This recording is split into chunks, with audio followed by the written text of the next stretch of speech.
Luke chapter 19, verses 28 to 40. After Jesus said this, he continued on ahead, going up to Jerusalem. As Jesus came to Bethphage and Bethany on the Mount of Olives, he gave 2 disciples a task. He said, "Go into the village over there.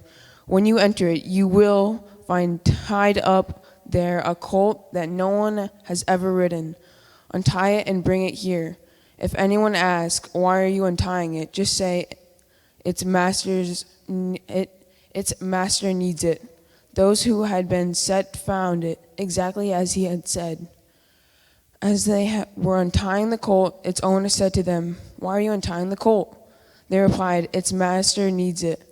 They brought it to Jesus, threw their clothes on the colt, and lifted Jesus onto it. As Jesus rode along, they spread their clothes on the road. As Jesus approached the road leading down from the Mount of Olives, the whole throng of his disciples began to rejoicing. They praised God with a loud voice because of all the mighty things they had said. They said, "Blessings on the King who comes in the name of the Lord, peace in heaven and glory in the highest heavens." Some of the Pharisees from the crowd said to Jesus, "Teacher, scold your disciples, tell them to stop." He answered, "I tell you, if they were silent, the stones would shout." This is the word of God for the people of God. Thanks be to God. Well, as you know, because I mention it every single week, we're reading through the entire Bible this year, and we're in the middle of Chronicles right now, finishing First Chronicles and starting Second Chronicles, and I encourage you to continue with those readings. We have the schedule printed in our bulletin every week. We even have a calendar for the entire month of April over at the welcome table. We also have it on our website. But in worship for this Sunday and for this Holy Week and for Easter Sunday, we're shifting our focus away from the schedule of Bible year readings on to Palm Sunday and Holy Week and Easter. Now, we're going to revisit these stories that we're looking at this week and on Easter again in the fall, because we're going to be reading the Gospels in September and October, and we'll get it in the context of the whole Gospel. And after Easter, we'll turn our attention back to where we left off in the Old Testament with Ezra and Nehemiah and Esther and then the Psalms. But for the next 7 days, starting today, our focus is on these last days of Jesus' earthly ministry. Beginning today as we celebrate Palm Sunday. Thank you, Seth, for a wonderful reading from Luke's Gospel. We have Jesus coming from the east of Jerusalem, Bethphage and Bethany, and making his way down the hill on the Mount of Olives towards Jerusalem. And this huge crowd begins to form, and people begin singing praises to the King who comes in the name of the Lord. They give Jesus the royal treatment, just like our kids did this morning, waving the palm branches and singing these ancient hymns. And this is where it's good that we've been reading through the Old Testament, because as we read through Samuel and Kings, there are a few key places where we heard these promises of God, that there would be this King who would come, who would lead the people into a right relationship with God, would set things right in Jerusalem and bring justice and bring peace. And of course, we're familiar with, but we'll read in just a few months the prophets who promised much the same thing, but even said at one point God himself would arrive and rescue the people. And so the folks who were gathered, who were waving their palm branches, who were receiving Jesus, they were filled with hope and with expectation, because they were people who were oppressed. They were occupied by Rome. They did not have the freedom that God had promised to them. They yearned for something new. But not everyone was happy about that scene. We always end off reading with that great verse, if you quieted these people, even the rocks would cry out. I just love that. But there were folks who weren't happy. The religious leaders had already seen Jesus as a threat to their power and influence. Jesus said there's danger as we're going to Jerusalem. Even one of the disciples said, "You know what, let's go with Jesus so that we can die with him." They knew that there was threat. And the people's response that day only makes matters worse. But the other person who was distraught at the scene, and if we had read one more verse after those rocks crying out, we would have read, "And Jesus wept over Jerusalem."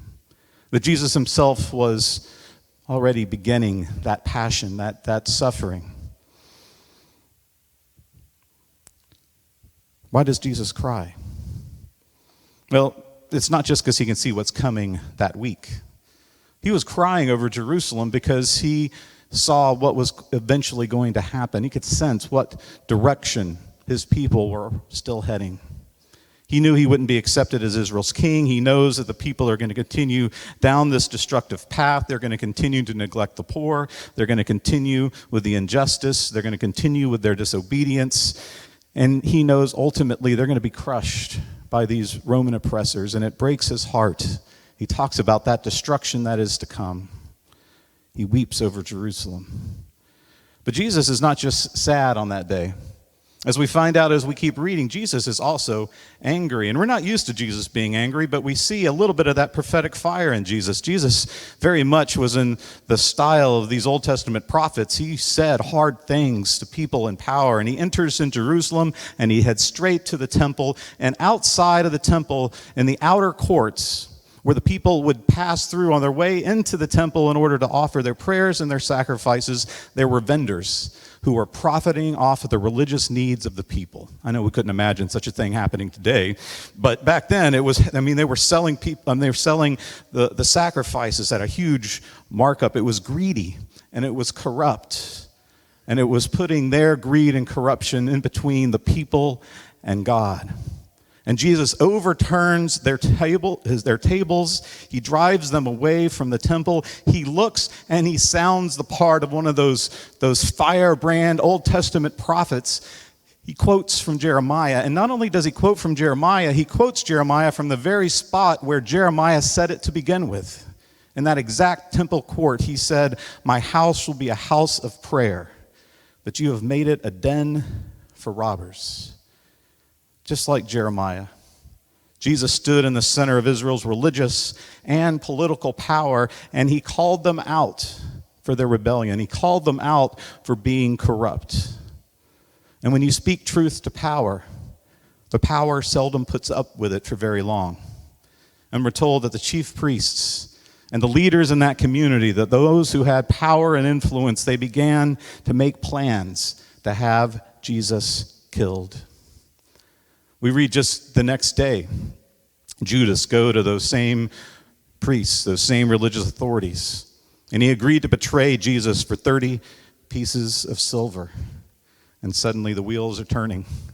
The plans are being put in place.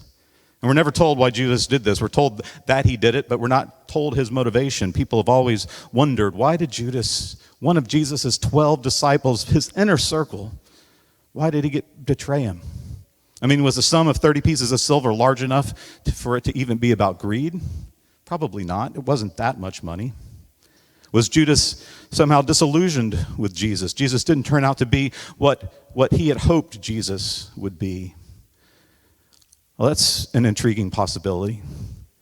We certainly can fall into that ourselves today. Instead of taking Jesus fully as Jesus is, we like to kind of twist and sort of look at Jesus slant so that we're not made uncomfortable by what Jesus teaches or how Jesus really calls us to live.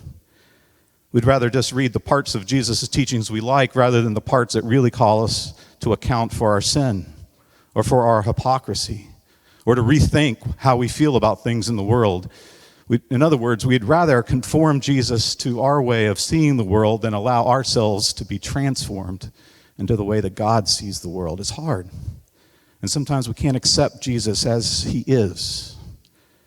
And some even suggest that Judas' betrayal was intended to spur Jesus to action. Judas was a zealot. He wanted an armed insurrection against the Romans to throw off their oppressors, and there was a lot of hope that a Messiah would do just that. And maybe Judas thought he was just the catalyst to help Jesus finally step up. We don't know. Those are all things I've heard over the years, but the Gospels don't tell us. But again, those wheels are turning. And those crowds that welcome Jesus are thinning out. And by the time we get to that Thursday night, it was a Passover. We shouldn't overlook that it was a Passover festival in Jerusalem. There were huge crowds that were gathered. It was their Holy Week, and they were celebrating. Again, this is why it's great we've been doing the Bible year, because we spent our time in Exodus in the wilderness. We know the Passover is about how God freed them from slavery in Egypt and led them through the wilderness, ultimately to the Promised Land, and made covenant to be their God. The Passover was a celebration of God's salvation, but also of their covenant relationship. And Jesus stood in a long line of prophets who reminded them who they were and how they were supposed to be in relationship with God. But Jesus was far more than just another prophet. The Gospels have helped us see this truth about Jesus from the very beginning, but it comes home in a powerful way on the night that Jesus celebrates that Passover meal with his disciples, what we now call the Last Supper, because Jesus knew that Judas had already betrayed him. And he could sense that the other disciples were beginning to drift away and that they would abandon him. He even says out loud about the betrayal, but he also tells Peter, even you're going to deny me. You're going to deny you even know who I am. He says all of this at the dinner. And over the course of that dinner, as we read through the Gospels, we see Jesus having to listen to the disciples fight among themselves. When he says, one of you are going to betray me, the disciples fight over which one's it going to be. It's not I, it's going to be you. No, you. It's not going to be me, never me. And then he hears them fight over who gets to sit at the privileged places next to Jesus. Who's going to sit at your right hand and at your left hand? And finally, Jesus, he took this opportunity to say a few last words. Some commands, some encouragements, some symbolic actions that he hoped they would remember. And he starts by telling them to quit squabbling amongst yourselves. Who's going to betray me? Who's the greatest? He says, the greatest among you must be like a servant. And to help them understand that, he got up from the table and he took off his outer robes and he picked up a linen towel and he tied it around his waist and he poured water into a wash basin and he knelt down and began to wash each of the disciples' feet. And he dries them with a towel that he was wearing, one by one. And then he gets up when he was finished and puts back on his robes and returns to his place at the table and he says this, do you know what I've done for you? You call me teacher and you call me Lord. And you speak correctly because that's what I am. And if I, your Lord and teacher, have washed your feet, you too must wash each other's feet. I've given you an example, just as I have done, you also must do.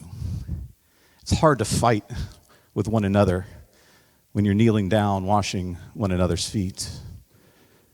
And then he taught him another lesson. He said, I give you a new commandment, love each other. Just as I have loved you, you must also love each other. This is how everyone will know that you're my disciples, when you love each other. Every time Christians fight with one another, we betray Jesus again. And then he taught him another lesson, using the symbols of the Passover to reveal the meaning of his coming death. The bread, this broken bread is my broken body. This wine, this is the blood that's establishing a new covenant between God and Israel.